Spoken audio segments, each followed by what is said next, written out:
Assalamualaikum warahmatullahi wabarakatuh. Perkenalkan, saya Kaiza Nur Azura. Di sini saya akan menjelaskan dan memaparkan biografi mengenai pahlawan nasional, yaitu Ernest Dawes-Dekker. Ernest Francis Eugen Dawes-Dekker atau biasa dikenal sebagai Dawes-Dekker lahir pada tanggal 8 Oktober 1879 di Kota Pasuruan, Malang, Jawa Timur. Ia adalah seorang nasionalis Indonesia Belanda dan politisi keturunan Indo. Ayahnya bernama Jogus Henry Edward Dawes-Dekker, seorang broker dan agen bank dari keluarga Belanda yang tinggal di Indonesia pada saat itu. Ibunya bernama Louise Margaret Neumann, yaitu seorang yang keturunan dari setengah Jerman dan setengah Indo. Dia merupakan cucu dari saudara kandung kakeknya, yaitu Edward Dawes-Dekker, yang biasa dikenal dengan nama pena Multatuli, yaitu penulis Max Havelaar. Pendidikan Dawes-Dekker pertama kali dimulai dari kota Pasuruan. Tamat dari sana, ia lanjut ke sekolah HDS di Surabaya. Namun, tidak lama di sana, orang tuanya memindahkannya ke sekolah elit di Batavia bernama Gymnasium Koning Wilhelm School di Salemba, Jawa Barat. Selepas lulus dari sana, ia lanjut bekerja di perkebunan kopi di wilayah Malang. Disinilah Dawes-Dekker melihat bagaimana perlakuan semena-mena yang dialami oleh para pekerja pribumi di kebun kopi tersebut.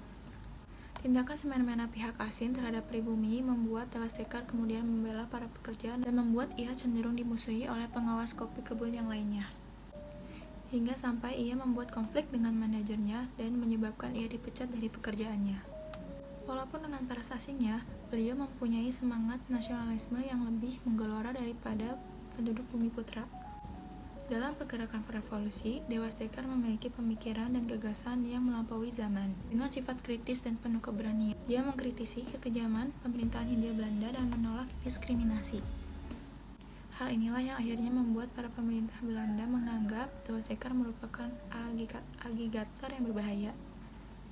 Bersama Dr. Cipto Mangunkusumo dan Ki Hajar Dewantara, Dawes-Dekker mendirikan partai politik pertama di Indonesia bernama Indis Party, guna membangkitkan patriotisme orang Hindia untuk tanah yang memberi kehidupan. Tujuan lainnya juga untuk mempersiapkan kehidupan bangsa yang merdeka.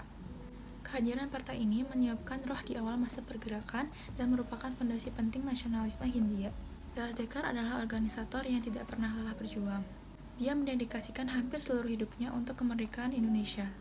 Dia sama sekali tidak gentar meskipun berkali-kali keluar masuk penjara. Memang, sejak dia menunjukkan sikap anti penjajahnya, Hindia Belanda mulai mengawasi dan menganggap Dawes-Dekker itu adalah sosok yang berbahaya. Dia dianggap bisa mengompori Bumi Putra untuk melawan pemerintahan Hindia Belanda. Sejak saat itu pula, ketika Dawes-Dekker mendaftarkan partai politiknya kepada pihak Belanda, Belanda langsung menolaknya. Partai ini dianggap berbahaya, mengancam keamanan dan ketertiban umum. Tapi bukan Dawes-Dekker jika langsung menyerah. Dengan kemampuan jurnalistiknya, kerap kali dia menentang pemerintahan Hindia Belanda lewat tulisan-tulisan tajam. Dia mengkritisi politik pemecah belah pribumi, Indo, dan Priai. Akibat keberaniannya itu, Dawes-Dekker di mata tokoh-tokoh politik Hindia Belanda dianggap avanturir. Dia pernah menjalani hukuman penjara di beberapa negara. Bersama Dr. Cipto Mangunkusumo dan Ki Hajar Dewantara, mereka dibuang ke Belanda. Namun mereka tidak pantang menyerah. Mereka tetap melanjutkan sekolahnya di sana. Dawes-Dekker juga pernah dituduh sebagai kaki tangan negara Jepang. Dia pernah ditahan di Jakarta, diasingkan ke Suriname. Namun semua kejadian itu tetap tidak membuat beliau gentar berjuang meraih kemerdekaan. Ketika akhirnya kembali ke Indonesia, dia memilih berjuang melewat jalur pendidikan. Dia mengajar di Kesatrian Institute, sekolah yang dibangun bersama beberapa tokoh pentolan Indis Party. Sekarang sekolah itu dikenal sebagai SMP Negeri 1 Bandung yang terletak di Jalan Kesatriaan. Dawes-Dekker juga serius mengajarkan arti pentingnya kemerdekaan dan mandiri. Sejak saat itu jugalah Hindia Belanda mulai sangat membenci Dawes-Dekker. Kiprah Dawes-Dekker akhirnya memberi inspirasi para pejuang pemuda. Di antaranya Djoko Aminoto dengan Sarekat Islam, kemudian Soekarno dan Partai Nasional Indonesia. Kini Dawes-Dekker dikenal dengan nama lainnya yaitu Dr. Danurtija Setiabudi. Beliau meninggal di tanggal 28 Agustus 1950 dikarenakan sakit. Demikianlah cerita perjuangan Dawes-Dekker dalam meraih kemerdekaan Indonesia. Mari kita sama-sama merenung dan bertindak sesuai kapasitas kita dalam mengisi kemerdekaan dan mempertahankan kemerdekaan Indonesia. Dan kita harus tetap meneladani para perjuangan pahlawan nasional. Bangsa yang besar adalah bangsa yang mengingat jasa para pahlawannya. Sekian dari saya. Wassalamualaikum warahmatullahi wabarakatuh.